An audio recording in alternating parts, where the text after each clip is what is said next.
Verjetno vsi podjetniki in podjetnice se tudi jaz redno izobražujem in pa izboljšujem, da lahko potem tudi svojim strankam dam zmeraj več.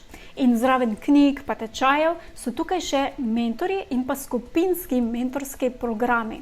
In moram priznati, da sem najprej, preden sem se lotila oziroma vključila v prvi taki program, imela pomisleke, kako bo to sploh delovalo.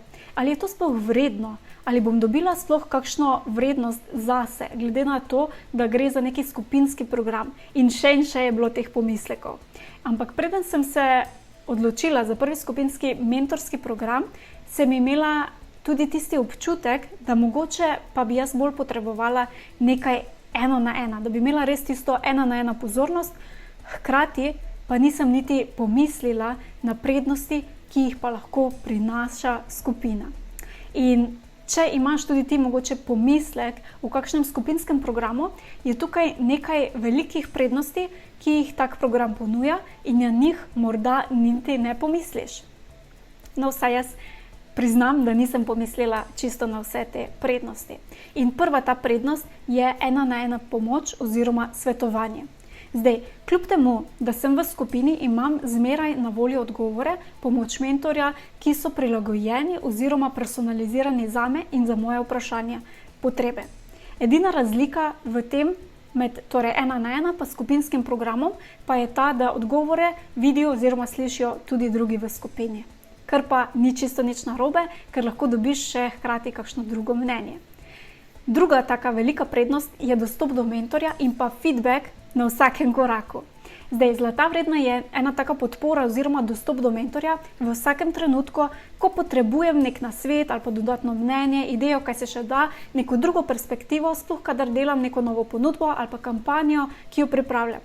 In to je tako, kot bi imela v bistvu zmeraj na dosegu roke svojega mentorja. Tretja prednost je vpogled v ideje in razmišljanje drugih. Zdaj, v skupini lahko spremljam v bistvu zmeraj vprašanja in odgovore, ki jih imajo drugi in tako dobim dodatne ideje tudi zase, ki jih lahko potem implementiram pri sebi. Seveda prilagojeno, ne samo kopirano. In tako se učim, kako drugi razmišljajo, gledajo ali se celo izognem kakšni neprijetnosti, ki so jih doživeli drugi. Se pravi, gre za eno učenje na podlagi izkušenj drugih. In če si v skupini, kjer so ti ljudje vse en korak pred tabo, se lahko zelo veliko tudi naučiš. Plus, saj veš, kaj pravijo, povej mi, s kom se družiš in povem ti, kdo si. Pa gremo še na 4. prednost takih skupinskih programov, to je druženje z isto ali pa podobno mislečimi. Zdaj, še ena zlata vredna točka je to, da imaš neko skupnost, kjer se družimo enako misleči in se med seboj resnično podpiramo in razumemo. Čeprav sem jaz osebno bolj introvert, me je ta točka v bistvu sploh presenetila, predvsem v tem, kako lahko je lepše in pa bolj učinkovito delovati, če imaš eno tako skupnost, kjer pač se počutiš varnost in imaš brez obsojanja pa neke negativne energije. In potem še 5. prednost. Je pa nižja cena in pa daljše sodelovanje. Zdaj, zaradi skupine je običajno investicija v takšnih programih malenkost nižja in zato je lahko udeležba tudi daljša. To pomeni, da lahko za nižjo ceno dobiš celo veliko več, kar pomeni zmaga za vse vpletene. In seveda, te točke ne veljajo za vse programe.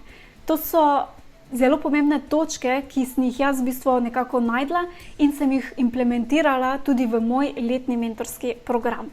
In če slučajno te mika ali pa razmišljaš o tem, da je čas, da v svojem poslu narediš korak naprej in te mika sodelovanje z mano, mi pošlji sporočilce, lahko zasebno na Facebooku, na Instagramu, WhatsAppu ali pa mi piši na maja@mod.si, da se pogovoriva o morebitnem sodelovanju. Me pa zanima tudi tvoje izkušnje s takimi programi, kaj je tvoja najljubša točka v teh skupinskih programih, zapiši spodaj v komentarju.